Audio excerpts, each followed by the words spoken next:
Everyone have a strong, resilient evening. Impactful. Usileno expected a powerful evening. Surprisingly, wild things are happening in Volodymyr Zelensky's hometown. This chaos fueled by people hunters is spreading across Ukraine. But there was a particularly terrible incident just recently. We can't stay silent, we must talk about it everywhere. The thing is, the manhunters caught a man who turned out to be the only parent of a little girl at the moment. They took him away, leaving the girl in kindergarten. That's it, that's simple. They took him without finding out what was going on. I mean, I'm surprised. Okay, let's first, before getting upset, see what happened there. Here's what they're telling us. In Korev, a single father was mobilized. This has already drawn attention. That's good. The authorities, represented by the ombudsman, the beaverman Olubins, have taken notice. Let's see if this will change anything. So in Korev, a 34-year-old man was mobilized while his 5-year-old daughter was in kindergarten. According to the kindergarten director, the girl was raised only by her father. So after he was mobilized, the child was left alone. A 5-year-old girl was left alone. Just imagine that. Now, after the divorce, that's the situation with the family. The mother apparently left, and the girl lives with her father. The mother refused to raise her and isn't interested in her daughter's fate. The man was wanted by the Territorial Recruitment Center and the Military Commissariat, but he wanted to get a deferment from mobilization. However, he was refused every time. Most likely because he doesn't have a court decision officially confirming the fact that he is raising the child on his own. I mean, think about it, he doesn't have one. It's like in the old poem, without a piece of paper you're nothing, but with a piece of paper you're a person.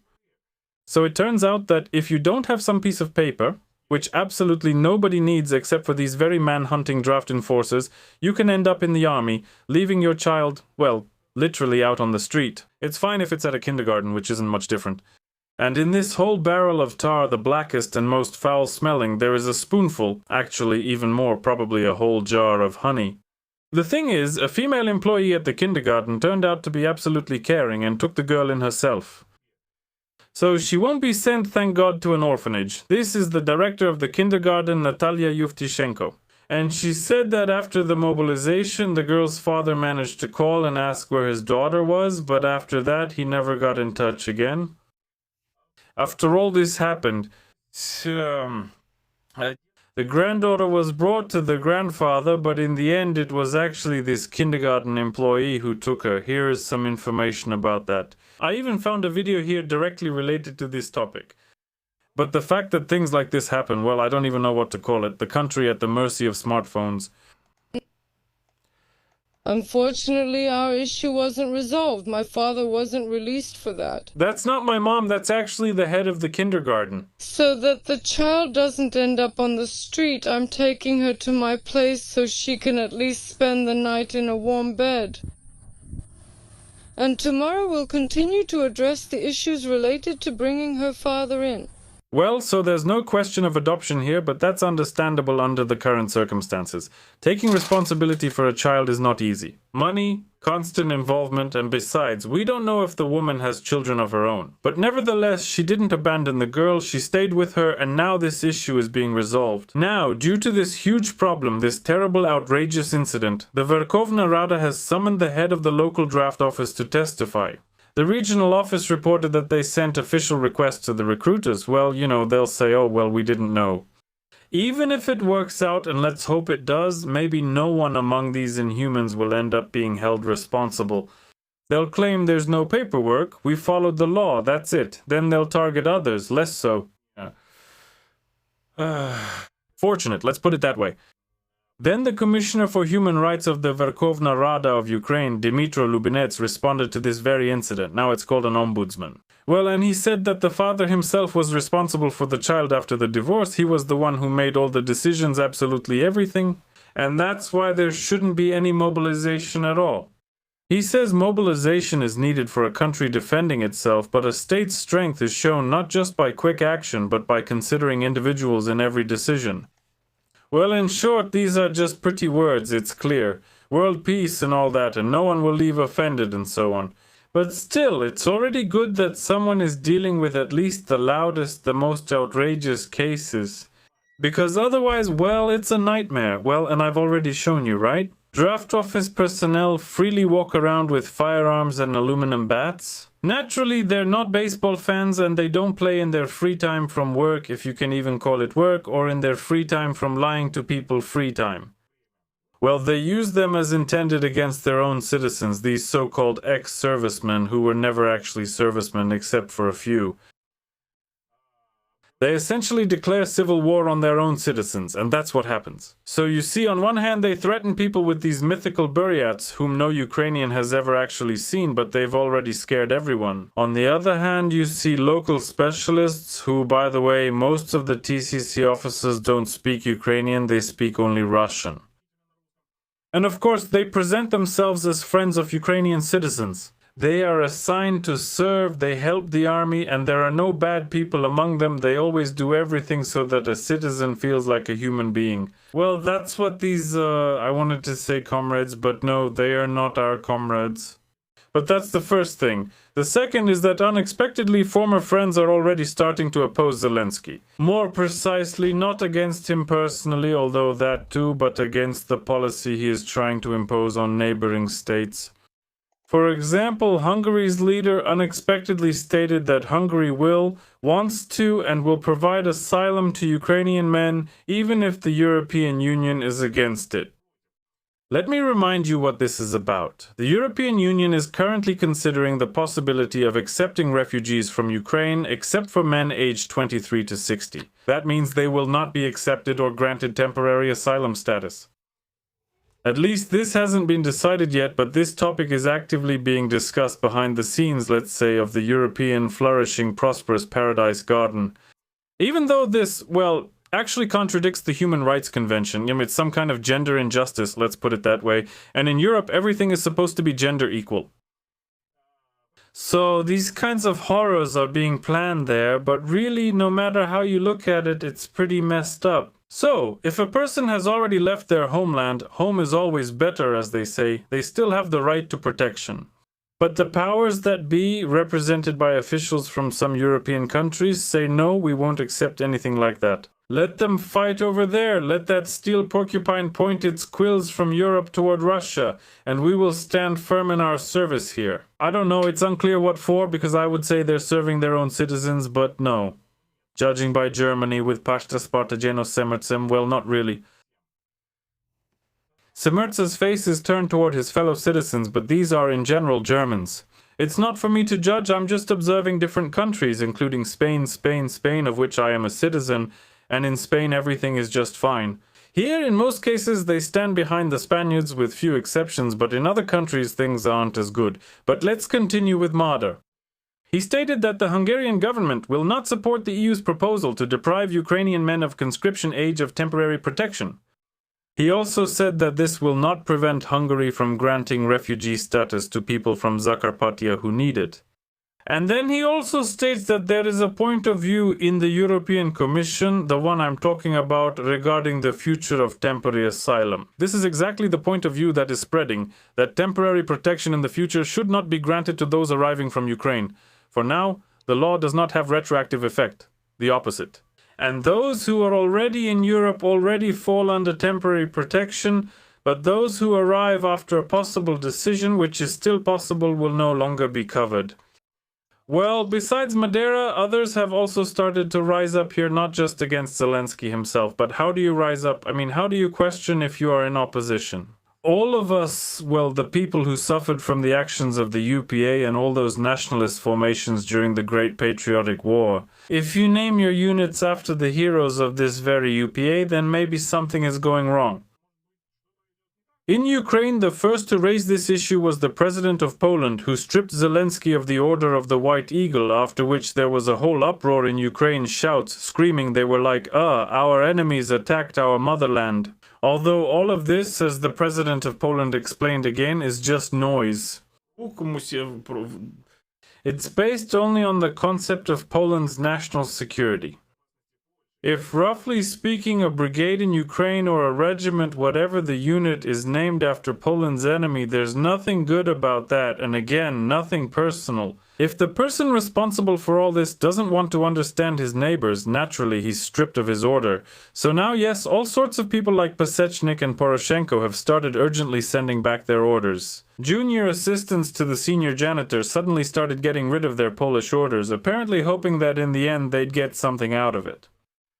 They didn't get anything out of it except for the contempt of most Ukrainians or complete indifference. Again, a similar situation is now being observed in Poland. The coalition party in the Czech Republic, Freedom and Direct Democracy, wants Ukrainian President Volodymyr Zelensky to be stripped of the highest Czech state award, the Order of the White Lion. There was a white eagle there, and here it's a white lion. A representative of this faction stated that this should happen following the example of Poland, where the country's president, Karl Nawrocki, stripped Zelensky of the Order of the White Eagle in response to him naming a special forces unit after the heroes of the UPA. In the party's opinion, this Chamber of Deputies should propose to the Czech president to strip Zelensky of the order. And by the way, knowing the mood of that very president right now, it's quite possible that this is exactly what will happen. And Ukrainian nationalists will have another reason to shout again like, damn it, they don't respect us, they're our enemies. Yeah, with enemies like that, soon there won't be any friends left, but the Balts, they'll probably stick around until the very end. Basically, they'll be with Ukraine until the sun burns out. Also shouting that everyone around us is an enemy and only we are good, but what about everyone else? For example, when there was a terrorist attack in Monaco, as they say, against one of the Ukrainian billionaires, where, by the way, his wife was terribly injured.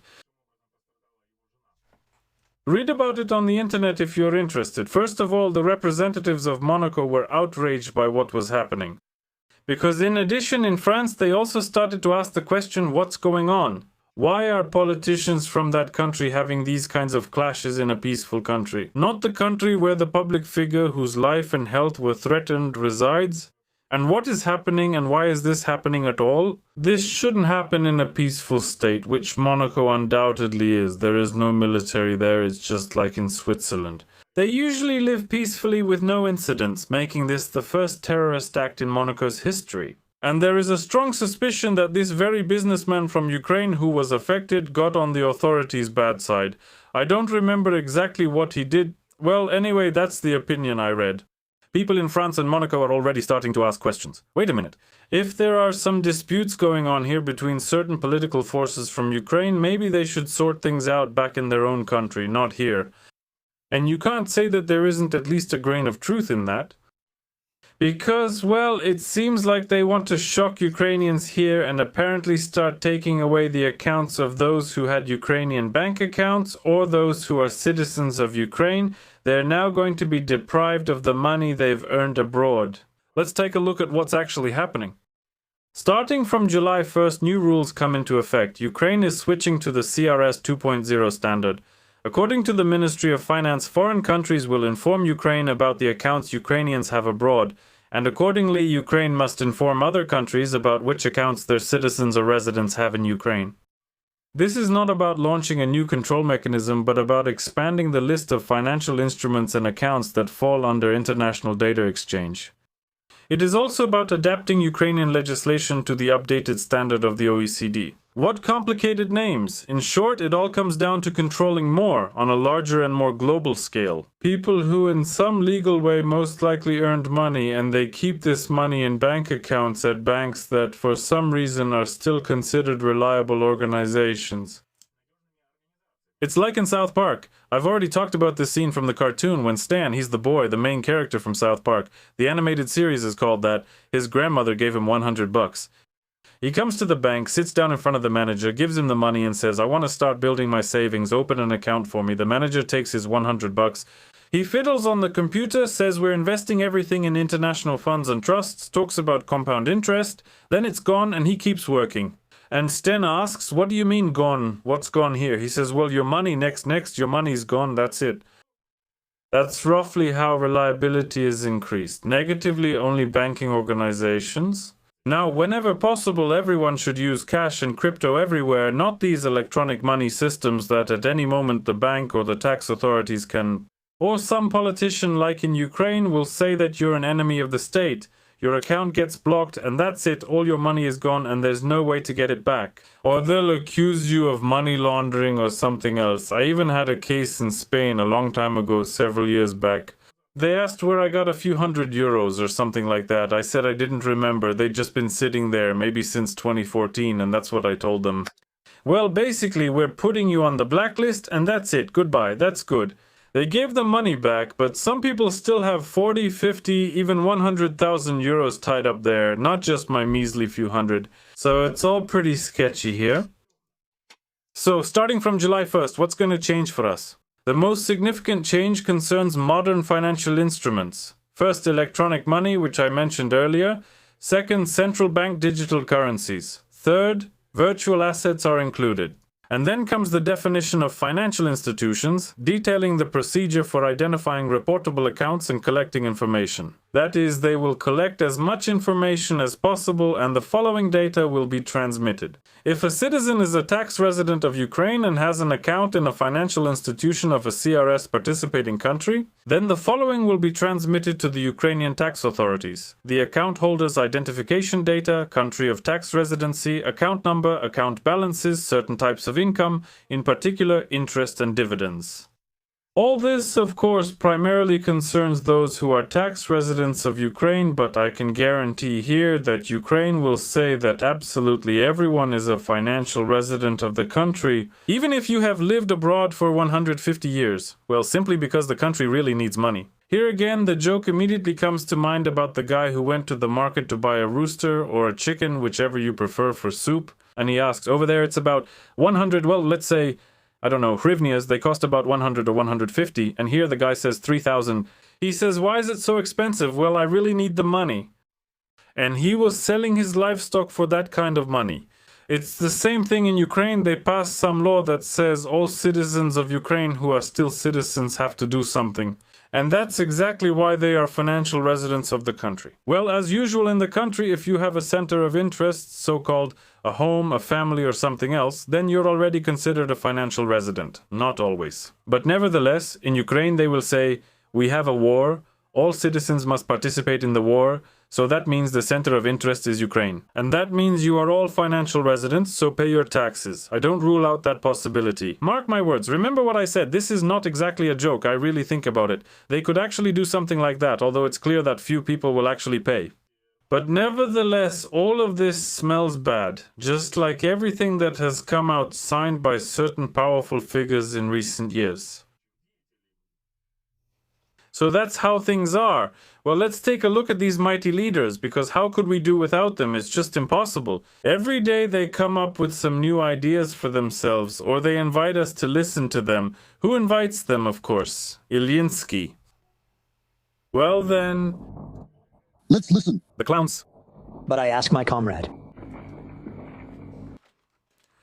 And even now, these figures who are always ready to talk about something will bring their minds closer to us. Well, for example, there is such a figure, Barna. This guy is always sitting in some faded t-shirt in some car with all kinds of patches, I think absolutely all of them. Military unit patches from Ukraine, and the further it goes, the more he has. Apparently he thinks that the more of these patches you put on, the more people will believe you were at war.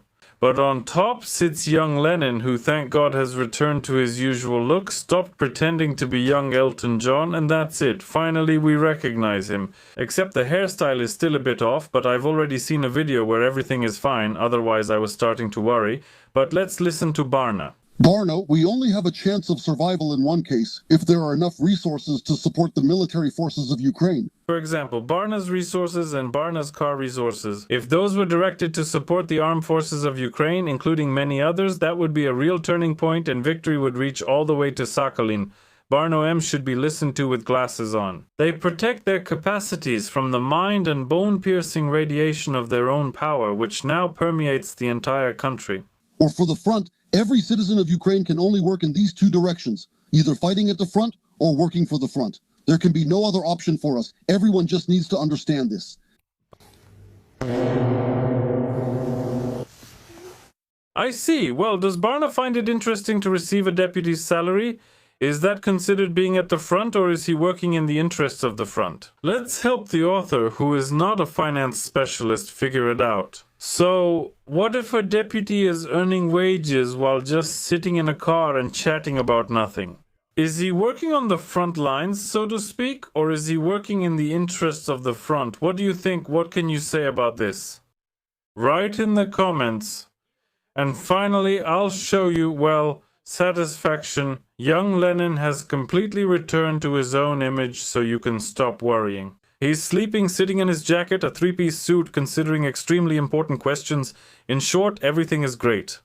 And on the left is Commissar Petrov. On the right is some sleepy guy who looks like he was suddenly woken up and told, "Come on, speak up behind the man." Some kind of map, by the way. I wouldn't be surprised if it's a political map from the USSR, but let's take a look. To automate, let's say, the worsening of life for those who happily raise their hand, dodging. You've already swayed so much that it's impossible, really. And who has been happily dodging since 2022? Ukrainians.